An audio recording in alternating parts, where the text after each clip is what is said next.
오늘날 일본은 더 이상 사무라이 칼날이나 쇼와 제국의 강철 같은 의지로 공포를 퍼뜨리던 나라가 아닙니다. 그 대신 떠오르는 태양의 나라는 전형적인 모델이 되었습니다. 새로운 유형의 식민지를 위한 곳. 주거는 명목상 유지되지만 실질적인 권한은 군사 동맹, 금융 네트워크, 그리고 제2차 세계대전 후 미국이 구축한 이념적 질서에 의해 묶여 있습니다. 일본의 종속은 단지 2개의 원자폭탄이 결과만이 아닙니다. 그것은 정치 조작, 경제 재편, 전사 문화 말살, 그리고 무해한 대중문화와 소비 기술로 국민을 잠재우는 정교한 전략의 장기적인 성과입니다. 경이로운 경제 성장의 이면에는 기계처럼 관리되는 사회, 프로그래밍된 질서 속에서 영원히 살아가는 민족, 그리고 영광스러운 과거가 역사 박물관에 의해 봉인된 채로 존재합니다. 이것은 단지 일본만의 이야기가 아니라 경제 발전이 정신적 독립과 국가적 정체성을 대체할 수 있다고 믿었던 모든 국가들에게 주는 경고입니다. 내면의 진실에 오신 것을 환영합니다.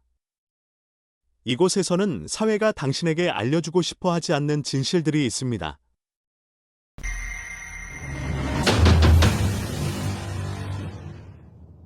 제2차 세계대전의 덫, 미국이 구실을 만들다. 제2차 세계대전은 인류 역사상 가장 큰 사건 중 하나입니다. 그러나 역사체계, 정통적인 역사 아래에는 여전히 명확하게 분석되지 않은 부정적인 측면들이 남아 있습니다.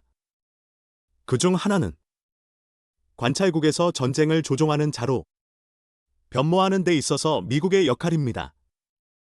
정의라는 명목으로 대결을 조장했지만 그 뒤에는 미국의 재벌과 권력층의 신중한 선택이 있었습니다. 자유를 위한 전쟁이라는 초기 선언과는 달리 1930년대의 미국은 두 세력 간이 분열 상태에서 허덕이고 있었습니다. 한쪽은 새로운 미국 주도의 세계 질서를 보고 싶어하는 경제 및 금융 엘리트였고, 다른 쪽은 전쟁을 두려워하고 1929년 대공황과 제1차 세계대전에 시달린 대중 여론이었습니다. 이러한 상황에서 일본을 바둑돌처럼 사용하여 전쟁 지역 전체를 주도하는 것은 미리 계산된 일이었습니다.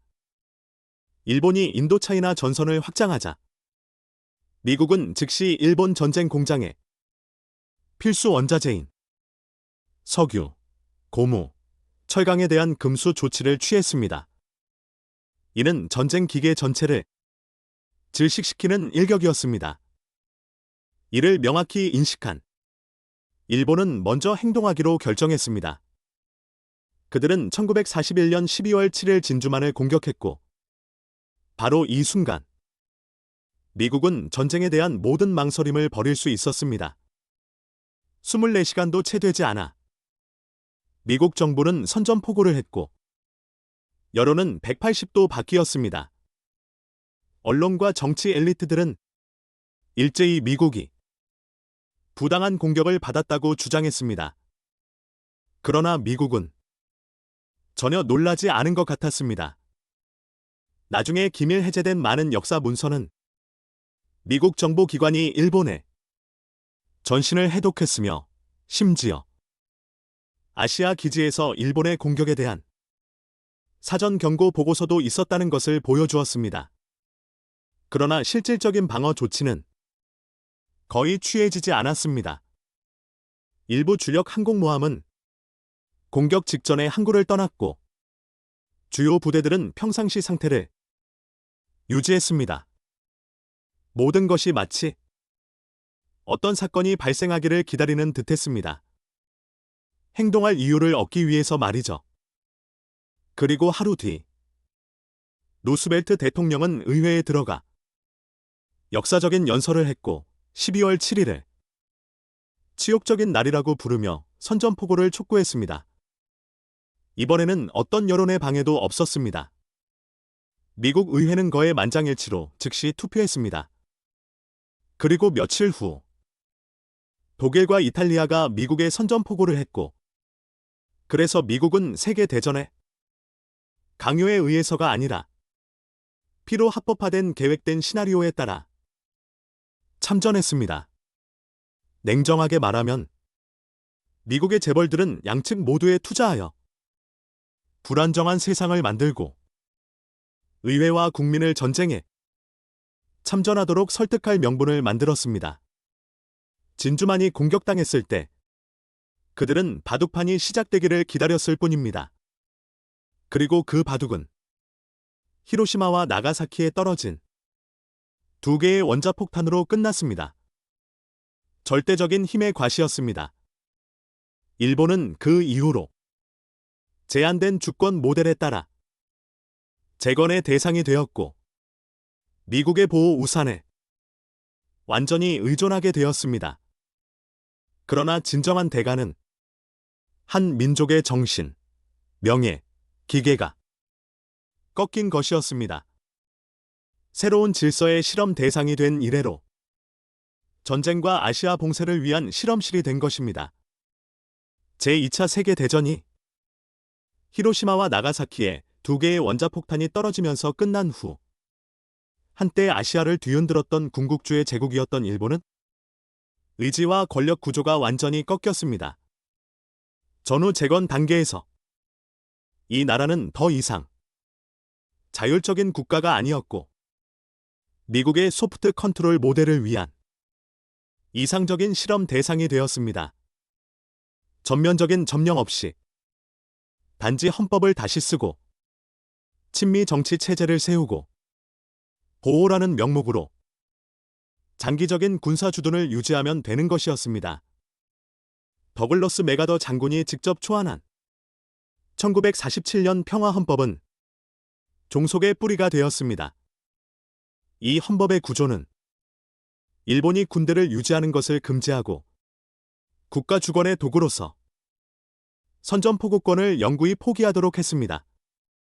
이것은 단순한 법적 규범이 아니라 일본의 모든 독립 의지를 묶는 것이었습니다. 의회 구조, 사법 시스템, 언론과 교육 모두 미국화된 질서에 복종하는 방향으로 재편되었습니다. 더 이상 사무라이 정신이나 민족 자부심, 정복의 역사를 가르치지 않고 대신 민주주의, 평화, 소비, 국제 협력에 대한 수업이 진행되었습니다. 그러나 이러한 종속은 일방적이지 않았습니다. 소프트 컨트롤에 대한 대가로 미국은 일본에 특별한 역할을 부여했습니다. 그것은 아시아에서 미국의 전쟁 기계를 지원하는 산업 후방 기지였습니다. 1950년 한국 전쟁이 발발했을 때 이 반도는 미국이 돈을 쓰는 곳이 되었고, 일본은 미국이 돈을 쏟아붓는 곳이 되었습니다. 10년도 채 되지 않아 수십억 달러에 달하는 국방계약, 물류, 기지 건설, 무기 수리, 물품 공급이 일본 기업들과 체결되었습니다. 폭격으로 황폐해진 공장들에서 일본은 전쟁 자금으로 산업을 재건했습니다. 그러나 그것은 동아시아에서 지배력을 유지하기 위해 미국이 쏟아부은 전쟁 자금이었습니다. 도요타, 닛산, 미쓰비시, 소니, 파나소닉과 같은 기업들은 단순한 혁신이나 어려움을 극복하는 끈기의 이야기가 아니라 미국이 만든 전쟁 생태계의 직접적인 산물이었습니다. 구체적으로 도요타는 트럭 조립을 맡았고, 닛산은 미군을 위한 엔진을 생산했으며, 파나소닉은 주둔 기지에 전자 장비를 공급했습니다. 이러한 급속한 발전은 미국이 일본을 동맹국으로 충분히 강하게 만들되 자립할 수 있을 만큼은 강하지 않게 만들기 위해 쏟아부은 자금과 권력의 흐름과 분리될 수 없습니다. 한국 전쟁에 이어 베트남 전쟁이 1965년부터 1973년까지 미국의 참전으로 이어졌습니다. 이때 일본은 인도차이나 전쟁이 전략적 물류 역할을 했습니다. 일본의 항구는 환적 지점이 되었고 요코하마, 오사카, 나고야에서 생산된 물품은 420, 다낭, 캄난으로 보내졌습니다. 수백만 톤의 전쟁 물자, 즉 탄약, 필수품, 군사 장비에서 의약품, 군복에 이르기까지 모두 일본 제조업자들의 손을 거쳤습니다. 이것은 일본 경제가 매우 폭발적으로 성장한 시기였습니다. 그러나 때로는 순수한 내적 혁신 덕분이 아니라 지옥 같은 전쟁의 주문 덕분이었습니다. 일본은 미국이 통제하는 전쟁 공급망에서 능숙한 기술자가 되었습니다. 그러나 동시에 그들은 이미 정해진 궤도를 벗어날 수 없는 전략적 종속국이었습니다. 안보협정, 무역협정 모두 워싱턴의 압력 하에 체결되었습니다. 미국은 일본 전역에 군사기지를 세웠고 특히 오키나와에는 수만 명의 미군이 주둔하며 오늘날까지 남아 있습니다. 일본의 어떤 재무장 노력이나 독립적인 외교 정책 추구도 외교적, 경제적, 선전적 수단을 통해 억제되었습니다. 1960년대부터 1980년대까지의 일본의 경제적 성공은 종종 아시아의 기적으로 칭송되지만 그 이면에 대해서는 거의 언급되지 않습니다. 일본은 실권이 없는 국가이지만 발전할 수 있는 이상적인 모델이었습니다. 미국의 통제하에 발전하는 한 말이죠. 그리고 일본이 그 통제를 벗어나려는 조짐을 보이자 미국과의 기술 경쟁이 최고조에 달했던 해들처럼 그들은 즉시 1985년 플라자 합의와 같은 협정을 통해 처벌받았고 이로 인해 일본 경제는 수십 년에 걸친 장기적인 침체에 빠졌습니다. 1985년 플라자 합의, 치명적인 타격과 잃어버린 10년. 1980년대 초, 일본은 세계 자본주의의 정점에 서 있었고 GDP는 세계 2위였습니다. 일본 기업들은 자동차, 전자제품에서 첨단 기술에 이르기까지 국제 시장을 휩쓸었습니다. 소니, 도요타, 파나소닉, 혼다는 단순한 브랜드가 아니라 일본 산업력의 상징이었습니다. 동시에 저축, 투자, 생산, 수출 정책은 놀라운 성장 동력을 만들었습니다. 전 세계는 도쿄를 경외심과 걱정스러운 시선으로 바라보았습니다. 그리고 바로 그것이 워싱턴을 불안하게 만들었습니다. 한때 충실한 동맹국이었던 일본이 이제 미국 경제 패권에 도전할 수 있는 잠재적 경쟁자로 부상한 것이었습니다. 그러나 미국은 무역 제재나 노골적인 보호주의 정책을 통해 직접적인 대결을 선택하지 않았습니다. 대신 그들은 보이지 않지만 극도로 효과적인 무기를 사용했습니다. 그것은 통화 정책이었습니다. 미국 재무부와 연방준비제도, 패드의 지휘 아래 워싱턴은 미국과 대규모 무역 흑자를 기록한 국가들에게 그중 일본이 주력이었습니다. 무역 적자를 줄이기 위해 환율을 조정하도록 압력을 가했습니다. 플라자 하브는 뉴욕의 플라자 호텔에서 1985년 9월에 미국, 일본, 독일, 프랑스, 영국으로 구성된 G5 그룹 사이에 체결되었습니다. 명목상으로는 다자간 금융협력협정이었지만 실제로는 일본의 야심에 직접적인 금융 타격이었습니다. 플라자 하브는 일본 중앙은행이 미국 달러 대비 엔화 가치를 높이기 위해 개입하도록 강제했습니다. 합의 후 2년 만에 엔화 가치는 거의 50% 상승했고 이로 인해 일본 제품은 매우 비싸졌습니다. 특히 핵심 산업에서 수출이 급감했습니다. 수출에 의존하던 경제는 갑자기 힘을 잃었습니다. 기업들은 현금 흐름 위기에 빠지기 시작했고, 이에 대처하기 위해 일본 정부는 기업계의 압력하에 수출 감소를 상쇄하기 위해 거대한 경기 부양책을 펼치기 시작했습니다. 그러나 이것은 다음 비극의 도화선이 되었습니다. 금융 버블이었습니다. 저금리에 쉽고 풍부한 자금이 주식시장과 부동산 시장으로 흘러들어갔고, 바로 이때 자산 버블이 형성되었습니다. 주식은 급등했고, 도쿄의 땅값은 뉴욕의 100배였습니다. 그 당시 도쿄 중심부에 몇 필지의 땅만 소유하고 있어도 종이 부자가 될 수 있었습니다. 주식시장도 광기 그 자체였습니다. 니케이 지수는 1989년 말 거에 39,000포인트를 기록했습니다. 일본인들은 산업으로 이길 수 없다면 자산으로 이겨야 한다는 착각에 빠지기 시작했습니다.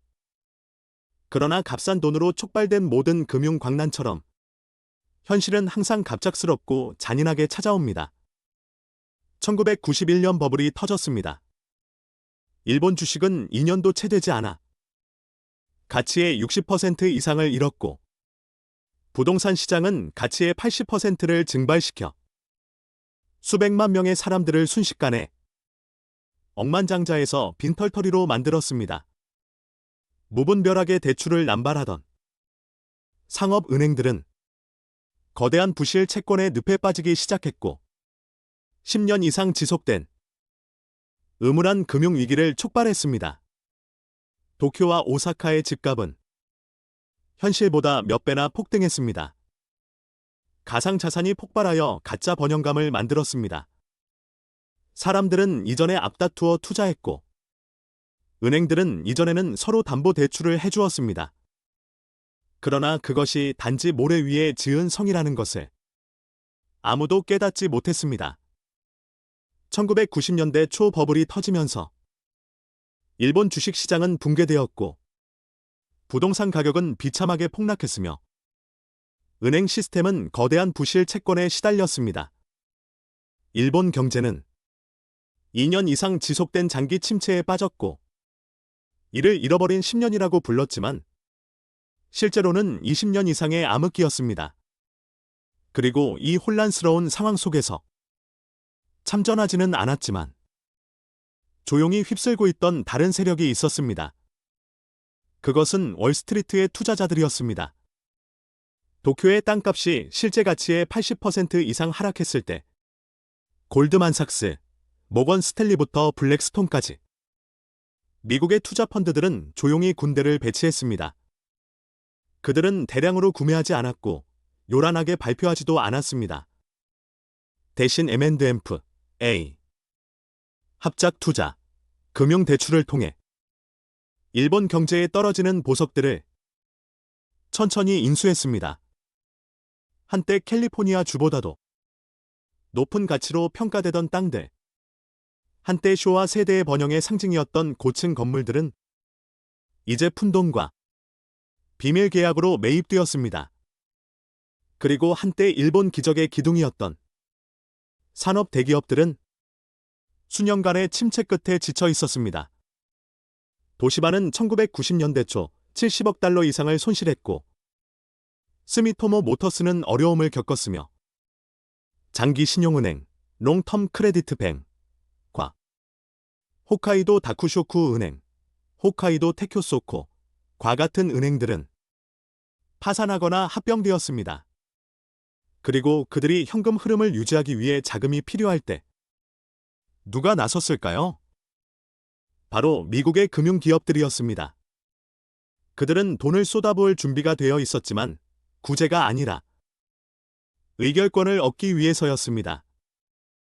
호황기에는 주식이 귀중할 수 있지만 위기 시기에는 생명줄에 불과했습니다.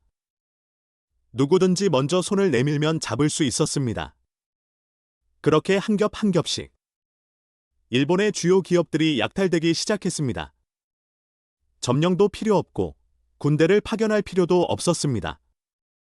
단지 가격 하락과 값싼 자금만 있으면 침략은 아무도 알아채지 못하는 사이에 완료되었습니다. 2000년까지 외국인 투자자들의 일본 자산 총액은 3천억 달러를 넘어 10년 전보다 3배나 증가했습니다. 골드만삭스의 세이브 호텔 시스템 인수, 시티그룹의 니코, 코리안 인수와 같은 거래는 총성 없는 침공의 상징이 되었습니다. 심지어 일본 정부도 유동성 위기 때 IMF와 WB의 도움을 요청할 수밖에 없었고, 그 대가로 금융시장 개방, 은행 감독 완화, 자본 흐름 자유화와 같은 조건을 수용해야 했습니다. 세계 2위 경제 대국이었던 일본은 갑자기 월스트리트의 영향력 확대 지역이 되었습니다. 아이러니컬하게도 그 몰락은 미국을 만족시키려는 노력에서 비롯되었습니다. 일본은 엔화 가치를 높이기를 원하지 않았지만 워싱턴의 압력은 저항할 수 없었습니다. 미국은 무역 적자 감소라는 명목을 내세웠지만 실제로는 국내 이익을 보호하기 위해 경쟁국을 늦추도록 강요했습니다. 그리고 일본이 무너지자 미국은 전혀 구제하지 않았습니다. 미국이 지시하는 방식으로 운영되는 국제통화기금, IMF, 은 워싱턴의 영향권 밖에 있는 국가들에게만 개입하여 서구 궤도로 돌아오기 위한 개혁을 필요로 하는 곳에만 개입합니다. 일본은 구제되지 않았습니다. 일본은 이미 궤도 안에 있었고, 일본을 통제하는 자는 자기 자신 외에 다른 구호가 필요 없었기 때문입니다. 금융적으로 독립하고 국제시장에서 공정하게 경쟁하기를 원했던 대가는 막 고개를 들었을 때 즉시 억제당하는 것이었습니다. 플라자 합의는 단순한 금융협정이 아니었습니다. 그것은 미국이 허용하는 선을 넘어서는 어떤 이들에게도 보내는 경고였습니다. 플라자 합의 이후 일본은 발전 방향을 완전히 바꾸었습니다. 일본 기업들은 더 신중해졌고 은행들은 움츠러들었으며 정부는 비효율적인 경기 부양 체계 허덕였습니다. 사회 출산율은 감소하고 사회 전체가 고령화되었으며 기업가 정신도 쇠퇴했습니다. 일본은 더 이상 경제적 위협이 아니라 미국이 주도하는 글로벌 금융에 의해 꺾인 강대국의 전형적인 모델이 되었습니다. 플라자 합의를 상처로 본다면 그 상처는 일본에 즉시 피를 흘리게 한 것이 아니라 서서히 활력을 잃게 만들었습니다. 이것은 금융 무기의 힘을 보여주는 전형적인 모델입니다. 소음을 내지 않는 일격이었지만 군사 전쟁보다도 더 끔찍한 결과를 낳았습니다. 일본은 모범적인 동맹국으로서의 지위를 유지하려는 노력 속에서 자기 자신을 질식시켰고 결과적으로 그렇게 긴 침체기를 겪어야 했던 유일한 선진국이 되었습니다. 플라자 합의는 단순한 금융사건이 아니었습니다. 그것은 미국 소프트 파워의 선언문이었고 그들이 세운 질서를 누구도 넘어설 수 없다는 것이었습니다. 아시아의 경제적 스타였던 일본은 그 궤도를 벗어나려는 모든 이들에게 살아있는 교훈으로 머리를 숙여야 했습니다. 미국 재벌, 일본과 전 세계를 지배하는 그림자 세력. 일본이라는 오랜 문명을 가진 국가가 한때 강력한 제국이었던 국가가 글로벌 질서 속에서 미국의 가장 순종적이고 종속적인 동맹국이 된 이유를 이해하려면 단순히 협정 문서나 정치 외교적 관계만으로는 안 됩니다. 조용하지만 결정적인 계층인 미국 재벌을 더 깊이 들여다봐야 합니다. 이것이 바로 금융, 미디어, 이념, 전쟁 산업과 같은 보이지 않는 도구를 통해 현재의 세계 질서를 형성하는 세력입니다. JP 모건, 록펠러, 로스차일드와 같은 은행 그룹에서 보잉, 록히드 마틴, 네이시온과 같은 산업 거물에 이르기까지 이들은 단순한 기업이 아니라 미국 외교 정책을 지배하는 권력 구조의 일부입니다. 그들은 출마하거나 경쟁하지 않지만 국방계약, 로비 캠페인, 글로벌 미디어 네트워크를 통해 의회, 백악관, 국방부에 압력을 가할 수 있습니다. 제2차 세계대전 이전에는 이러한 미국 기업들이 전쟁의 양측과 밀접한 관련을 맺고 있었습니다. 프레스콧 부시, 조지 부시 대통령의 할아버지, 가 파트너였던 브라운 브라더스 해리만 은행은 간접적으로 나치 독일 산업에 자금을 지원했다고 비난받았습니다. IBM은 집단 수용소에서 인구를 관리하기 위한 천공 카드 시스템을 제공했고, 현재 엑손모빌인 스탠다드 오일은 독일 화학기업인 IG 파르벤과 협력했습니다. 이러한 행동들은 은폐되었지만 앤서니 서튼과 같은 독립 역사학자들은 자취를 추적하여 미국 재벌이 승패에 관계없이 전쟁을 어떻게 영향력과 이윤 확대를 위해 사용했는지 밝혀냈습니다. 그리고 전쟁이 끝난 후 한때 전쟁을 부추겼던 세력들이 평화 재건에 나섰습니다. 미국의 관대함의 상징으로 칭송받는 마셜 플랜은 실제로는 유럽을 미국 자본주의 표준에 따라 재건하는 프로그램이었습니다. 원조금은 미국 제품 구매 계약을 통해 흘러 들어갔고, 미국 제품이 넘쳐나도록 시장을 개방했으며, 원조를 받는 국가들은 시장 경제 모델에 따라 경제를 재편하고 미국 기업의 존재를 수용하도록 강요했습니다. 일본은 공식적으로 마셜 플랜에 포함되지 않았지만 이 전략이 가장 철저하게 적용된 곳이었습니다. 원자폭탄과 공습으로 황폐해진 후 일본은 독립적으로 재건할 능력이 없었습니다. 그리고 바로 이때 포드 재단, 카네기 국제평화기금, 록펠러 재단, 러셀 세이지 재단과 같은 기관들이 개입하기 시작했습니다. 그들은 일본 관리들에게 장학금을 지급하고 연구기관을 설립하고 전문가들을 일본으로 파견하여 교육개혁, 시민사회 발전, 특히 국가 지도력 향상을 돕게 했습니다. 명목상으로는 자선 활동이었지만 본질적으로는 사상 통제 캠페인이었습니다. 이는 일본의 여러 세대 지도자와 지식인들이 종속적이고 친미적인 사고방식을 점진적으로 받아들이도록 만들었습니다. 일본 언론도 영향력권에 있었습니다. 요미우리 신문, 아사히 신문, 네케이와 같은 주요 신문사들은 미국 재단과의 협력 프로젝트에서 직접적 또는 간접적인 지원을 받았습니다. 미국 정책을 비판하는 내용은 주류 언론에 거의 실리지 않았고, 미일 동맹, 미국식 민주주의, 자유시장을 찬양하는 기사들은 대신 전파를 탔습니다.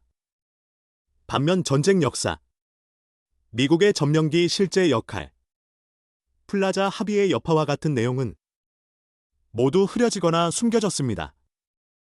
랜드 연구소, 브루킹스 연구소, 키세스와 같은 연구기관들은 워싱턴의 정책에 영향을 미칠 뿐만 아니라 일본과의 학술 네트워크를 구축하여 전문가 교류를 하고 미국식 세계화된 지식인 세대를 양성했습니다. 심지어 많은 일본 장관들도 이러한 훈련 프로그램 출신이거나 이러한 기관에서 근무한 경험이 있었고, 이는 내각, 중앙은행, 그리고 일본의 국영기업에서 핵심적인 역할을 하는 친미 기술 관료 계층을 형성했습니다. 이러한 지배는 중앙정부 수준에만 머무르지 않고 기업 구조까지 확산되었습니다. 1980년대 후반부터 수많은 일본 기업들이 미국 주식시장에 상장하기 시작했고, 미국 투자 펀드들이 주식을 매입할 수 있도록 개방되었습니다. 회계 법규, 감사 기준, 기업 지배 구조 및 책임 기준도 앵글로색슨 모델에 따라 미국화되었습니다. 한편 블랙록, 뱅가드, 골드만삭스와 같은 미국 투자 펀드들은 조용히 주식을 매입하고 이사회에 참여하며 이를 통해 사업 전략과 기업 구조 조정에 영향을 미쳤습니다. 미디어가 자연스러운 현상이라고 불렀던 세계화의 전체 과정은 실제로는 미국 재벌이 연출한 의도적인 창조 과정이었습니다. 일본은 문화적 대항마이자 독립적인 발전 모델이 되는 대신 미국이 통제하는 시스템에 체계적으로 통합되어 방향을 벗어날 수 없는 안전한 연결고리의 역할을 했습니다. 그리고 아이러니컬하게도 스폰서 역할을 하는 바로 그 미국 기업, 투자 펀드, 연구기관들이 한때 전쟁을 부추기고 혼란을 야기했으며 그리고 나서 장기적인 종속을 대가로 재건 솔루션을 판매했습니다. 일본은 미국의 무기, 기술, 이념의 고객일 뿐만 아니라 금융자본의 소프트 파워에 전면적으로 지배당한 국가의 전형적인 산물이기도 합니다. 1945년부터 현재까지의 일본의 여정을 되돌아보면 이것이 전후 부흥 전략의 성공인지 아니면 보이지 않는 손에 의해 설계된 체계적인 종속의 명확한 증거인지 묻지 않을 수 없습니다. 어떤 관점에서 보든 미국 재벌은 여전히 각본을 쓰는 자들이고 일본은 미국식 세계화라는 무대에서 단지 배우일 뿐입니다. 신식민지, 군대 없고 언론과 경제가 종속되다. 식민지라는 개념을 언급할 때 사람들은 종종 총칼로 점령된 땅, 원주민이 폭력, 강압, 동화로, 외국인 지배자에게 지배당하는 곳을 생각합니다. 그러나 오늘날의 세계화 시대에는 새로운 형태의 식민지가 존재합니다. 전면적인 군사 점령이나 직접적인 무력 사용 없이 법률, 협정, 금융 네트워크, 정보 생태계로 통제하는 것입니다. 이러한 맥락에서 일본은 신식민지 모델의 가장 전형적인 예입니다. 국가는 여전히 국기, 국회, 총리를 가지고 있지만 실제로는 대부분의 전략적 결정이 워싱턴이 정한 궤도를 벗어날 수 없습니다. 미국이 추안한 1947년 평화헌법부터 시작하여 일본은 구조에 의해 묶여 군대 유지와 전쟁 수행을 영구히 금지당했습니다. 대신 일본은 자위대만 건설할 수 있었고 이는 군사라는 명목을 가진 무장 병력이지만 권한이 엄격하게 제한되었습니다. 그 방어의 가면 아래 일본군은 실제로는 미일 안보 동맹이 확장된 팔에 불과했습니다. 모든 주요 군사 결정, 특히 해외 파병, 전략 무기 구매, 공격 능력 건설에 관한 것은 워싱턴의 조언을 받아야 했고 대부분 지시를 받았습니다. 더 중요한 것은 일본은 대등한 동맹 조약으로 보호받는 것이 아니라 일본 전역에 흩어진 80개 이상의 기지에 주둔하는 5만 명 이상의 미군이 영구적인 주둔에 의해 보호받고 있다는 것입니다. 남부의 전략적 섬인 오키나와는 수많은 공군, 해군, 물류 기지가 있는 미군이 가장 많이 집중된 곳입니다. 오키나와 주민들은 여러 차례 시위를 조직하여 땅을 반환하고 미군과 관련된 사고와 범죄에 항의했지만 일본 정부는 집권당이 어떻게 바뀌든 워싱턴의 압력에 무력했습니다. 소위 군사 주권은 실제로는 종이 위에만 존재할 뿐입니다. 안보 분야뿐만 아니라 일본은 경제 정책에 대해서도 깊은 통제를 받습니다. 양자 무역 협정, 특히 반도체, AI, 항공과 같은 첨단 기술 분야에서는 일본이 미국 산업 이익을 보호해야 한다는 조항이 있습니다. 일본이 1990년대 후반 반도체 산업에서 패권을 차지하려고 하자 미국은 즉시 일본을 WTO에 제소하고 여러 차례 양자 협상을 통해 압력을 가하여 일본이 경쟁력을 약화시키고 시장을 개방하고 기술을 공유하도록 강요했습니다. 그 결과 NEC, 도시바, 히타치와 같은 일본 기업들은 규모를 축소하거나 미국 파트너에게 기술을 이전해야 했습니다. 오늘날 한때 일본의 국가적 자부심이었던 일본 반도체 산업은 글로벌 공급망에서 미국, 한국, 대만 기업들로 대체되었습니다. 2000년 이후부터 일본은 미국이 주도하는 다자간 무역협정, 예를 들어 환태평양경 제동반자협정, TPP에 참여하도록 끌려 들어갔습니다.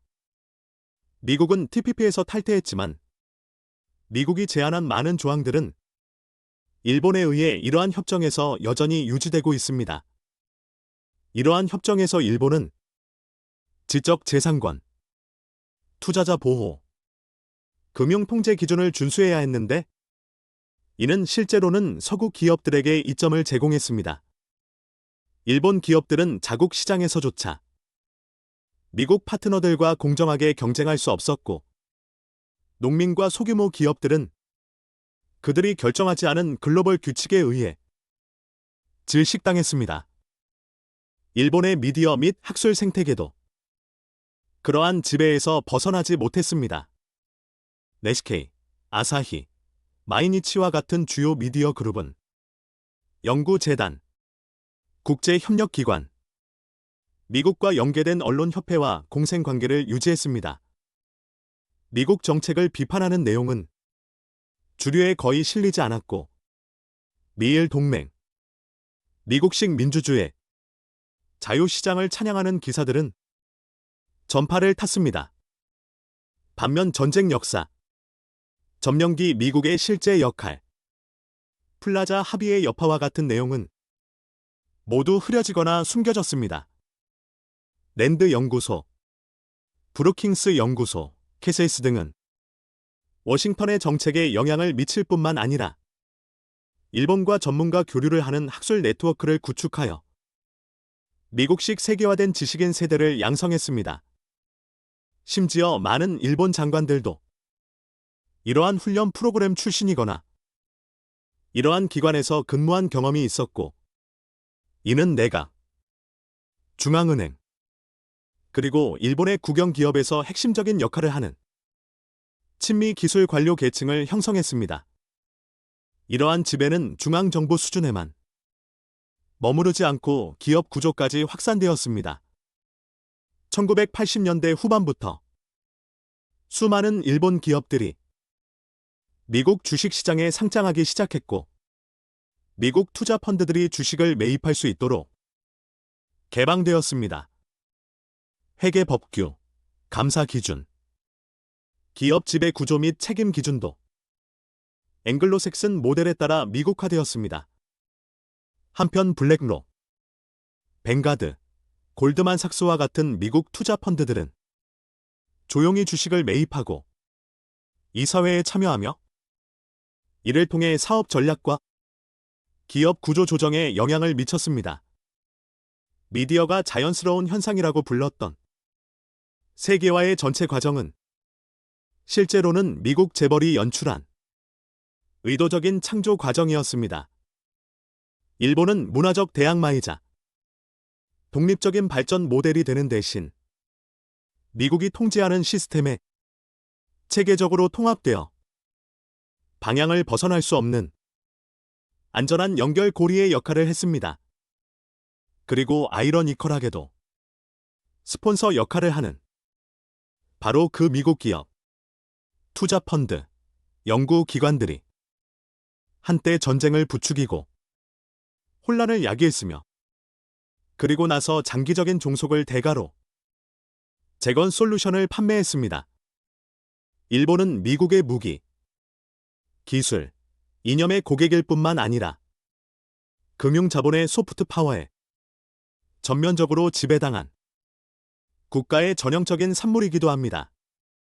1945년부터 현재까지 일본의 여정을 되돌아보면 이것이 전후 부흥 전략의 성공인지 아니면 보이지 않는 손에 의해 설계된 체계적인 종속의 명확한 증거인지 묻지 않을 수 없습니다. 어떤 관점에서 보든 미국 재벌은 여전히 각본을 쓰는 자들이고 일본은 미국식 세계화라는 무대에서 단지 배우일 뿐입니다. 학자, 언론인, 대학 교수들이 국방 독립을 제안하는 것과 같이 반대되는 견해를 표현하거나 미국-일본 동맹을 비판하거나 군사기지와 같은 민감한 문제에 대해 발언하거나 핵무기 정책에 대해 발언하면 주류 학계에서 종종 배제됩니다. 반대 방향으로 가는 사람들은 아마 감옥에 가지 않을 것입니다. 그러나 연구 자금 지원이 삭감되고 강연에 초대받지 못하고 방송 매체에 출연하지 못할 것입니다. 부드럽지만 매우 효과적인 검열 형태입니다. 더욱 우려스러운 것은 지식인 사회에 만연한 자기 검열입니다. 도쿄, 교토 또는 게이오와 같은 최고의 대학에서 공공정책, 안보 또는 국제관계 연구를 위해 지원을 받는 사람들은 대부분 친미 노선을 따르고 현재의 국제 질서를 칭찬하고 국가 주권과 독립에 대한 논의를 피합니다. 그리고 이것은 주류 전문가 계층을 만들었습니다. 영어를 잘하고 아이비리그 대학에서 교육을 받고 스탠포드나 하버드 학위를 가지고 있지만 비판적 정신과 자강에 대한 열망이 부족합니다. 원래 일본 정신의 핵심이었던 것입니다. 대중문화. 일본의 강점 중 하나도 서구화되어 사람들을 잠들게 했습니다. 애니메이션, 게임. 국제적으로 인기 있는 영화는 종종 상상의 세계, 낭만적인 주제 또는 비현실적인 주제에 초점을 맞춥니다. 반면에 민족 정신, 독립에 대한 열망, 일본 역사의 찬양을 표현하는 작품은 드물고 투자를 거의 받지 못합니다. 현실을 멀리하는 심리, 가상 세계에 몰입하고 정해진 틀 안에서 사는 것, 이 모든 것이 사회를 만드는 데 기여했습니다. 주권이 제도적으로 제한될 뿐만 아니라 사고방식에서도 파괴되는 사회입니다. 오늘날 일본은 경제 강국입니다. 그러나 정치 강국은 아닙니다. 그들은 최고의 산업을 가지고 있지만 독립적인 국방은 없습니다. 이론상 언론의 자유가 있지만 매체는 보이지 않는 경계에 의해 제한됩니다. 주권은 있지만 실권은 없습니다. 이것이 새로운 유형의 식민지 국가에 대한 가장 정확한 정의입니다. 쇠사슬이 더 이상 강철로 만들어지지 않고 조약, 글로벌 규칙, 국제제도 및 구속력 있는 동맹 모델로 만들어진 곳입니다. 오래된 식민지가 폭력으로 통치된다면 새로운 유형의 식민지는 합의에 의해 통치됩니다. 그리고 현대사에서 일본은 발전이라는 포장지 속에서 자유의 상실에 대한 가장 생생한 교훈입니다. G7에 속한 국가이지만 미국의 그림자에서 벗어나지 못하는 나라. 한때 명예를 위해 싸웠던 민족이 이제 명예 시스템 안에서 살고 다른 사람에 의해 정의됩니다. 그리고 그것이 사무라이의 피를 가졌던 국가의 가장 큰 비극입니다. 사무라이 정신의 조용한 죽음. 우리는 일본과 미국의 종속을 완전히 이해할 수 없을 것입니다. 가장 심오한 비극을 보지 못하면 말입니다. 일본은 1945년에 군사적으로 패배했을 뿐만 아니라 수세기 동안 그들의 영혼을 만들었던 민족적 정체성을 버리도록 세뇌당했습니다. 그것이 바로 무사도 정신, 사무라이 정신입니다. 한때 봉건 시대 일본의 초석이었고 메이지 시대와 쇼와 제국 시대의 강력한 국가주의로 현대화되었습니다.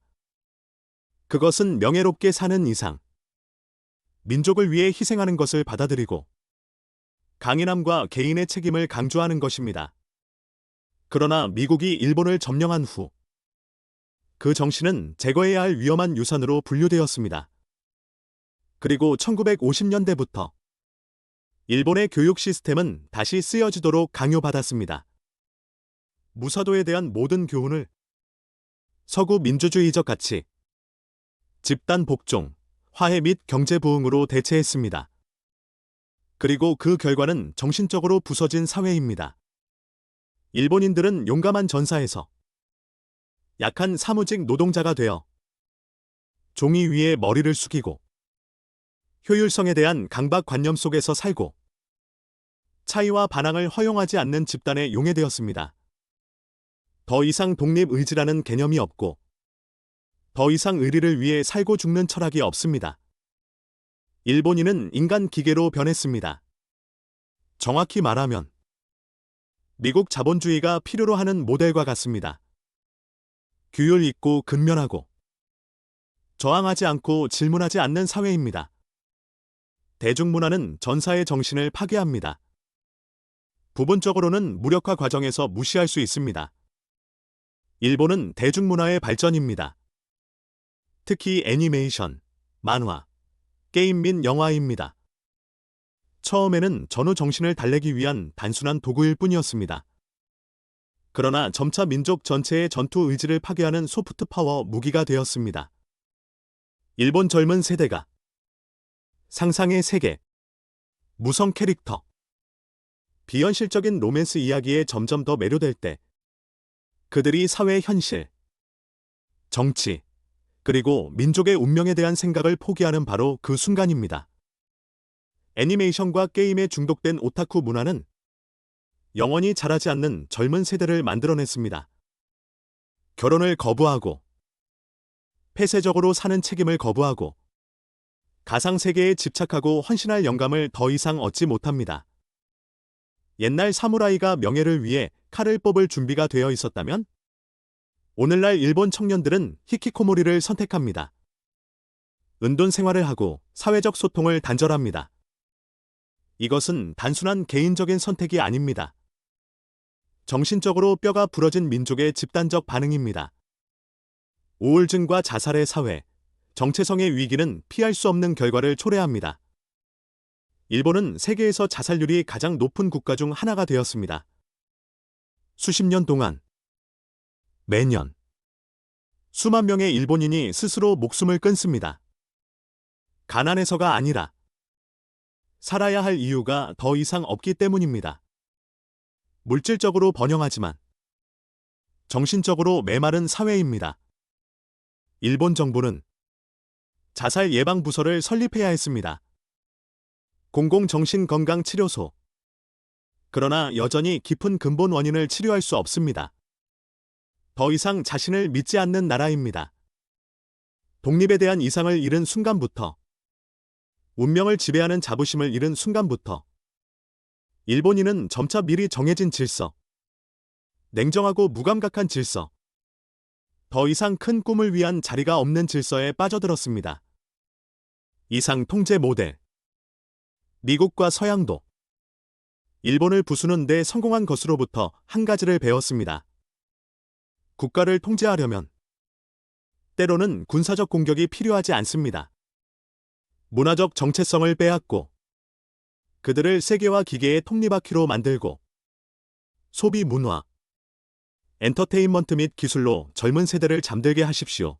그리고 그것이 바로 서구 투자자들이 애니메이션 산업을 키우기 위해 계속 돈을 쏟아붓는 이유입니다. 어쩌면 예술 때문이 아닐 수도 있습니다. 심오한 정치적 효과 때문입니다. 그것은 전사의 정체성을 파괴하고 기분 좋고 무해한 상상의 세계로 대체하는 것입니다. 사무라이는 전쟁으로 죽지 않았습니다. 그들은 망각으로 죽었습니다. 무사도는 연합군에 의해 살해당한 것이 아니라 전후 세뇌 이데올로기, 냉정한 사무실 생활, 휴대폰 화면, 그리고 상상의 세계에 의해 묻혔습니다. 오늘날 일본은 완벽한 경제 기계입니다. 그러나 더 이상 이상이 없는 나라입니다. 미국의 통제 우리 안에서 자란 도시 괴물입니다. 그들은 스스로 조상들이 남긴 칼을 부수고 미국이 세운 글로벌 질서에 충실한 문지기가 되었습니다. 메이지 제국 시대부터 전후 일본, 그리고 현대 소비 사회에 이르기까지 역사의 여정을 되돌아보면 가장 쉽게 알 수 있는 것은 분화 문명이 아니라 한때 명예를 지키기 위해 자결할 준비가 되어 있던 사람들이 있던 나라였던 민족적 독립정신의 부재입니다. 오늘날 일본은 사람들이 침묵 속에서 서서히 죽어가는 곳이 되었습니다. 업무 스트레스 때문에, 외로움 때문에, 그리고 무의미함 때문에. 아마도 가장 슬픈 것은 일본인들이 누구에게도 일어나지 말라고 금지당하지 않았다는 것입니다. 그들은 단순히 일어나는 방법을 잊었습니다. 자부심이 복종으로 대체되었을 때, 꿈이 수입품이 되었을 때, 역사가 문화상품으로 포장되었을 때, 그 민족은 더 이상 자신의 운명을 쥐고 있지 않습니다. 그리고 그것이 사무라이의 진정한 죽음입니다. 피도 없고 적도 없는 죽음이지만 반세기 이상 지속되었습니다. 만약 일본을 되살릴 마법이 있다면 첫 번째는 경제개혁이 아니라, 기술혁신이 아니라 집단적 기억을 일깨우는 것입니다. 한때 신념을 위해 죽을 준비가 되어 있던 사람들이 있는 곳입니다. 그리고 그 믿음이 다시 살아날 때 사무라이 정신은 다시 한번 일어설 수 있습니다. 다른 사람을 정복하기 위해서가 아니라 일본인 스스로가 자신을 되찾기 위해서입니다. 일본 이야기가 베트남과 관련되어 있다면 당신은 내가 무엇을 말하고 싶은지 이해합니다. 자신의 역사, 문화와 민족 정신을 더 사랑하세요. 가난하면 부자가 될 수 있지만 뿌리를 잃으면 때로는 수치스럽습니다. 그리고 자신이 수치스러운 줄 모릅니다. 안녕히 계세요. 다음 팟캐스트 에피소드에서 다시 만나요.